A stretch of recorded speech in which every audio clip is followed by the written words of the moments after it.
So a test version of Biogen version 10 is currently available to the patrons. At the same time, Sharon and I are working more actively on the geometry nodes content that will form the majority of version 10. There are 3 core pillars in Biogen as an add-on. There are surface effects, mesh effects, and volume effects. I've done previous videos about this. Each of them will contain about 3 logic libraries by default. These are completely different effects to what we've had in previous versions of Biogen. These are all geometry nodes based, and they are very extensible in the way of when you have an object selected, when you apply one of these logic libraries, it's going to apply the geometry nodes modifier to the object for you. Functionally, it's pretty much identical to making a geometry nodes modifier on the object and then dragging in a node group from the asset browser, except Biogen supports a complex range of application features. Although, I will say, most of those application features are not being used in Biogen version 10 as an initial version. So it is simplified in some way compared to previous versions, but it does allow for more artistic control. What I mean is, when you have your object selected and you apply an effect, if you look in the geometry nodes tree, you'll be immediately presented with a lovely node tree explaining to you where different effects are controlled, and from there you'll be able to modify it and just see the effects change in real time. The variety of the effects are simulation based as well, meaning that you'll be able to play the timeline and see it dynamically change. We've tried to get a good distribution of different logic types for each of these pillars. Now, I should emphasize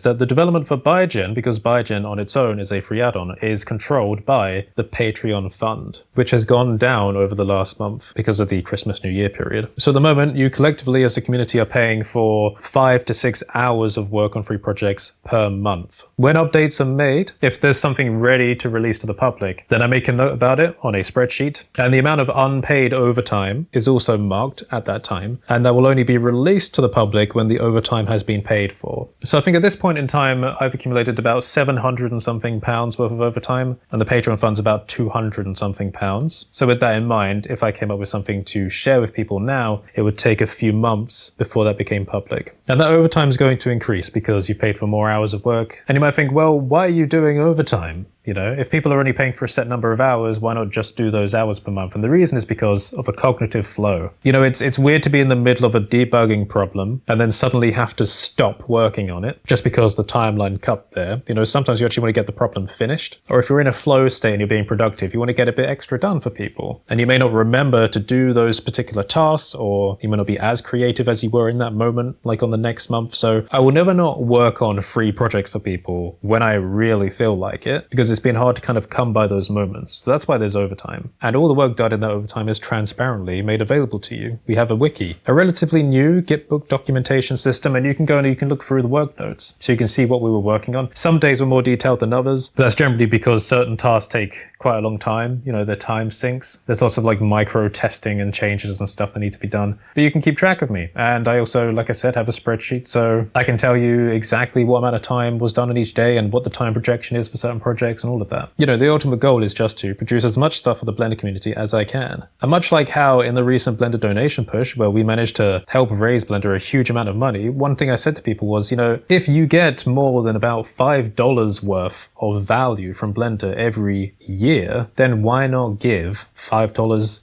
every year? Like, they made a point about how if a certain number of people just gave like a one-off like that, it would help pay for an entire year's worth of work. So my pitch to you is similar here. My Patreon allows for $1 donations. You won't get the same exclusive content that the $5 tier do on our members lounge at codasol.online/members, but $1 per month is still increasing the wage. It still increases the amount of time we invest into free projects every month. It increases the amount that's taken out of the overtime every month, so that things won't need to be in this pre-release state as long as they will be. Taking a step back to Biogen, I also need to think about the Generators Lab product. That was a content pack addition to an earlier version of Biogen, and now that the functionality has changed a bit, for the better, because we're leaning a bit more into geonodes than before, I need to think about whether to either update the content on there as it was, or do a new version entirely again, so that we have this pre-10 and post-V10 edition of the product, which are different, valuable in their own ways, but with different content types reflecting this significant milestone change for the add-on. So I need to think about that a bit more. When I have more information, I will let you know. So thanks for watching, everyone. Stay safe. Consider subscribing, supporting, etc.